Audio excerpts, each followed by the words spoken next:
Préparez-vous pour de tendres moments qui feront battre votre cœur plus vite avec les animés romantiques.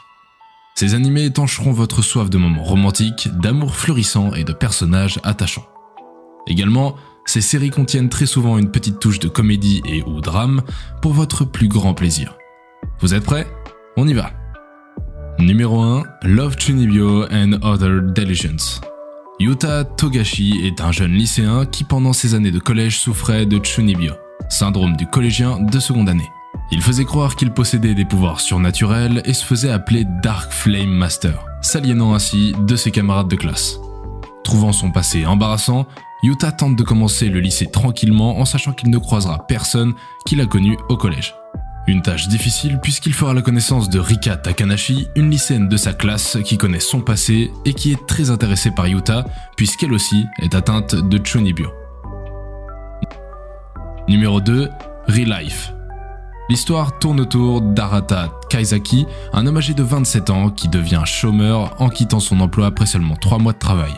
À la suite de cela, les difficultés s'enchaînent pour obtenir un emploi à temps plein dans une autre entreprise et font que le jeune homme se retrouve à travailler à mi-temps dans un combini. Un soir, un homme mystérieux, Ryo Yoake, propose un marché à Arata. Obtenir un emploi stable dans une entreprise de son choix, à condition de devenir testeur pour une durée de 1 an dans le cadre du projet Real Life. Une expérience scientifique consistant à rajeunir le testeur de 10 ans en apparence et de l'envoyer au lycée comme simple élève. Plus qu'une chance de vivre à nouveau sa jeunesse, l'expérience pourrait permettre au sujet de remettre de l'ordre dans sa vie, dans le présent comme pour l'avenir.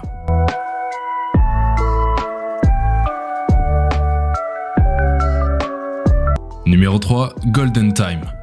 À la suite d'un accident survenu juste après l'obtention de son diplôme, Tada Banri a perdu l'ensemble de ses souvenirs. Intégrant une université de droit, celui-ci se perd en route et fait la connaissance de Mitsuo, un de ses futurs camarades de classe cherchant lui aussi son chemin.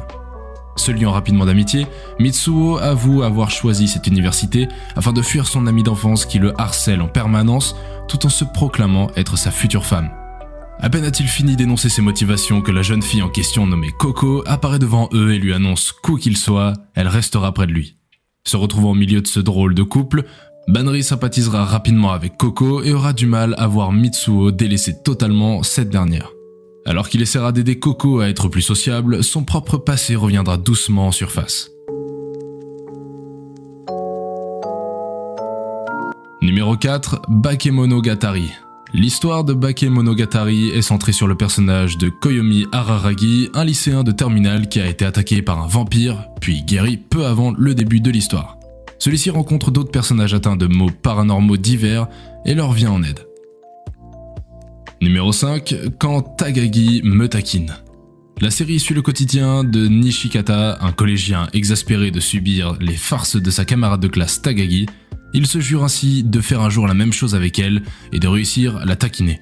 Une complicité va naître entre eux pendant leurs aventures, allant même parfois dans des situations romantiques dont Tagagi ne manquera pas l'occasion d'embêter Nishikata.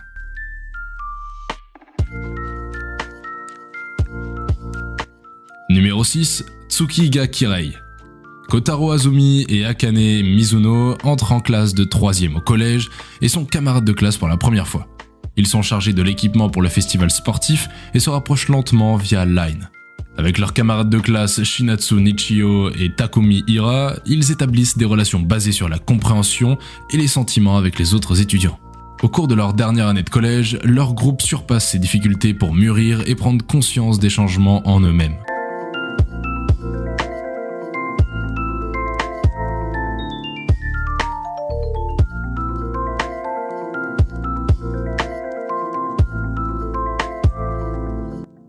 Numéro 7, Rascal Does Not Dream of Bunny Girl Senpai. La vie de Sakuta Azusagawa prend une tournure inattendue lorsqu'il rencontre l'actrice adolescente Mei Sakurajima, qui se promène dans une bibliothèque vêtue d'un costume de Bunny Girl. Mei est intriguée par le fait que Sakuta est la seule personne qui peut la voir, car les autres personnes en sont incapables, même si elle s'habille normalement ou tente de rester à l'écart de la vie de célébrité. Appelant ce phénomène le syndrome de la puberté, Sakuta décide de résoudre ce mystère tout en continuant à se rapprocher de Mei et à rencontrer d'autres filles souffrantes de ce syndrome d'adolescence.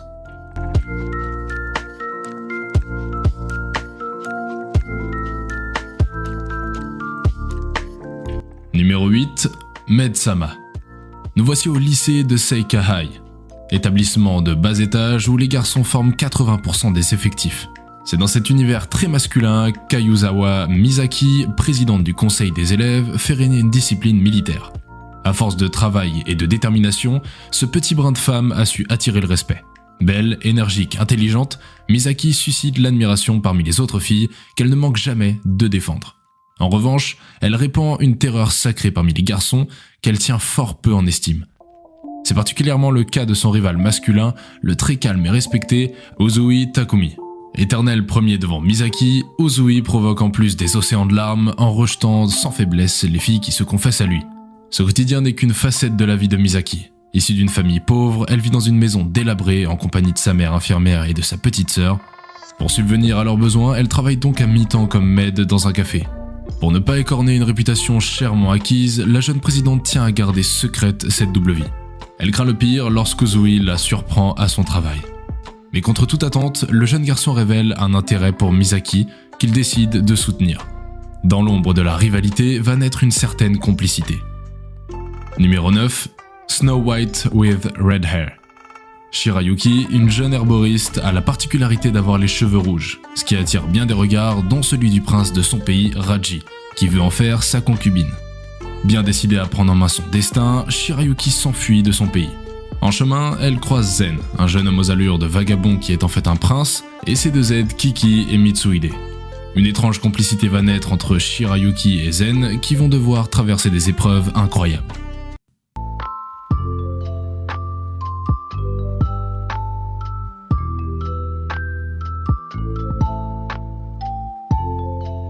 Numéro 10, Rent a Girlfriend.